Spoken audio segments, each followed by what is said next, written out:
Pensez-vous vraiment que la pierre ou l'or constituent des valeurs refuges absolues face aux crises? C'est une croyance très ancrée dans nos sociétés. Pourtant, notre patrimoine physique s'érode quotidiennement. Il s'érode d'une manière silencieuse, presque invisible. Aujourd'hui, nous allons procéder à la déconstruction des mythes qui entourent ces refuges traditionnels. Nous allons parler d'un phénomène que l'on appelle l'illusion de la rareté. C'est une analyse détaillée de la dilution de votre pouvoir d'achat par l'inflation de l'offre. Mon but est de vous présenter des stratégies orientées vers un concept radicalement différent. Ce concept, c'est la rareté mathématique absolue. Et alors installez-vous confortablement, car nous allons bousculer quelques idées reçues. Commençons par examiner cette fameuse illusion de la rareté relative. L'observation des cycles économiques nous montre une réalité implacable. Historiquement, à chaque fois que le prix d'un actif comme l'immobilier augmente fortement, que se passe-t-il? Eh bien, la hausse des prix déclenche mécaniquement une nouvelle production. Imaginez un promoteur immobilier dans une métropole très prisée. Si le prix du mètre carré explose, cela devient soudainement très rentable pour lui d'acheter des terrains difficiles d'accès et de construire des tours plus hautes. Cette hausse des prix finit par rentabiliser les nouveaux chantiers. Il se produit exactement la même chose avec l'or. Quand le cours de l'or bat des records historiques, des mines qui étaient fermées car trop coûteuses à exploiter rouvrent soudainement leurs portes. C'est un ajustement permanent de l'offre physique selon la demande du marché. Le problème de ce mécanisme, c'est qu'il entraîne une création perpétuelle d'actifs. Et cette création vient diluer la valeur existante de votre propre patrimoine. Pour bien comprendre, prenons le mécanisme de la table de poker. Imaginez que vous êtes assis à une table de jeu.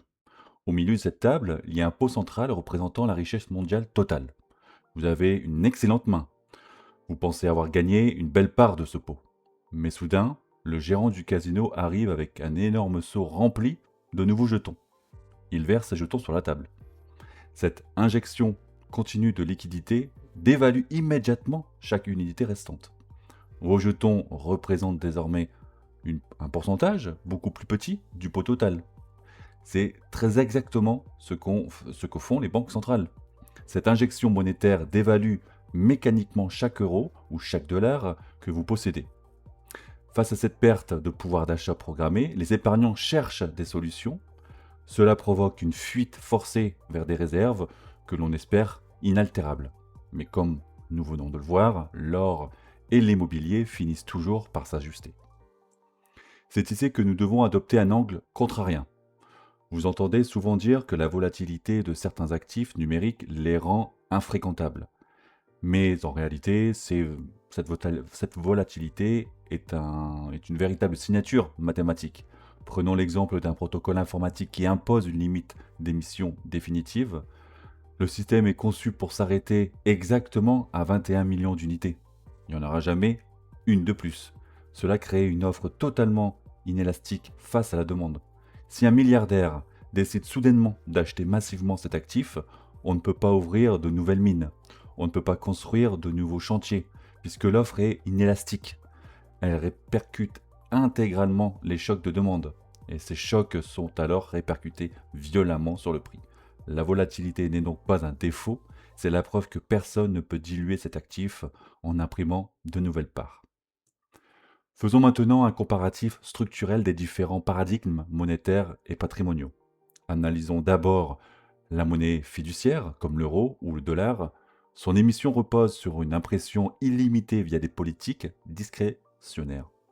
Face à une forte demande ou une crise, la réaction est immédiate. C'est la création monétaire par les banques centrales qui sont à l'origine de cette volatilité silencieuse.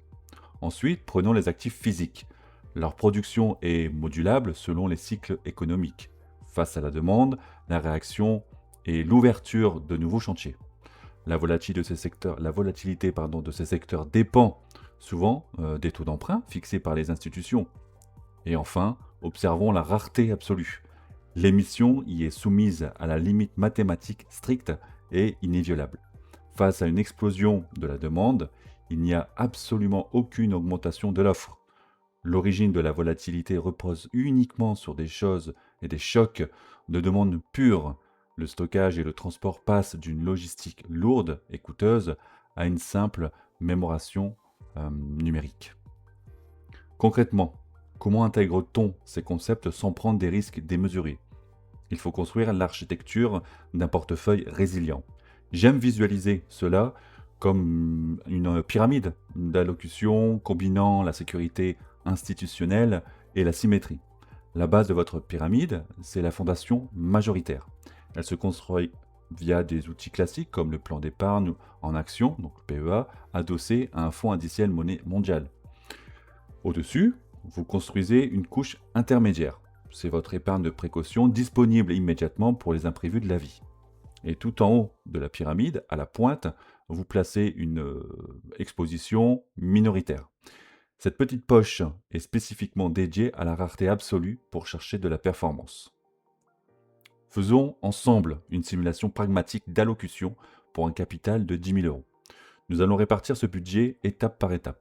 80% de cette somme, soit 8 000 euros, partent en bourse mondiale pour viser la croissance à long terme. On utilise le cadre fiscal avantageux français qui exonère donc les plus-values d'impôts sur le revenu après 5 ans, PEA. Ensuite, 15%, soit 1100 euros, 1105 euros, vont sur des livrets réglementés. Cela garantit une liquidité immédiate si votre voiture tombe en panne par exemple. Il nous reste donc 5%. Ces 5% sont placés sur des actifs isolés. L'objectif n'est pas la sécurité ici, c'est la recherche de l'asymétrie de performance. Si l'actif s'effondre de 80%, vous perdez 400 euros. L'impact sur votre patrimoine global de 10 000 euros est minime. Mais si le prix est multiplié par 5, vous générez une plus-value de 2 000 euros avec un risque initial très faible. Attention, cependant, chaque décision implique des responsabilités. Parlons de la gestion fiscale et de vos obligations déclaratives. Imaginez un arbre de décision divisant la neutralité des échanges et l'imposition de sortie. C'est très simple en réalité. Tant que vous faites des échanges exclusifs entre actifs numériques, il n'y a aucune friction fiscale. C'est une zone neutre. Mais attention au moment fatidique de la conversion finale en euros. Dès que vous touchez à la monnaie classique, vous déclenchez l'application automatique de la taxe forfaitaire, la flat tax. Cette fameuse flat tax s'élève à 31,4% en France sur vos gains crypto. De plus, l'utilisation de plateformes étrangères vous impose une déclaration annuelle rigoureuse. Cela se fait via le formulaire CERFA 3916 bis. C'est une étape à ne surtout pas négliger sous peine de lourdes amendes. S'exposer à cette nouvelle finance, c'est devenir le propre gardien de ses fonds. Cela demande une hygiène numérique irréprochable et des règles d'obsèques strictes. Il faut construire une lourde porte de coffre-fort numérique sécurisé par 3 mécanismes incontournables. Premièrement, la sauvegarde de vos phrases de récupération, vos 12 ou 24 mots, doit se faire exclusivement sur un support physique, jamais de photos, jamais de cloud. Deuxièmement, vous devez assurer l'isolation matérielle de vos clés privées hors réseau. On utilise pour cela un portefeuille cold wallet, donc portefeuille froid, une sorte de clé USB ultra sécurisée. Troisièmement, chaque compte en ligne doit avoir un accès protégé par une double authentification applicative. Oubliez le texto, ils sont beaucoup trop faciles à pirater par transfert d'appels. Pour aller plus loin et retrouver tous mes outils, cliquez sur mon lien Linktree dans la description. Avant de nous quitter, je dois vous rappeler des principes de prudence indispensables avant toute décision patrimoniale. Gardez toujours à l'esprit que ce document et cette vidéo conservent une vocation strictement éducative. Tout investissement comporte un risque inhérent de perte de capital. La règle d'or absolue pour dormir sur vos deux oreilles est de n'investir que des fonds non essentiels à votre quotidien. Diversifiez votre portefeuille, formez-vous avant d'agir et surtout, ne vous laissez pas aveugler par des promesses de gains rapides. Merci d'avoir suivi cette analyse détaillée. Prenez soin de votre patrimoine et de vous et à très bientôt pour décrypter ensemble de nouvelles dynamiques financières.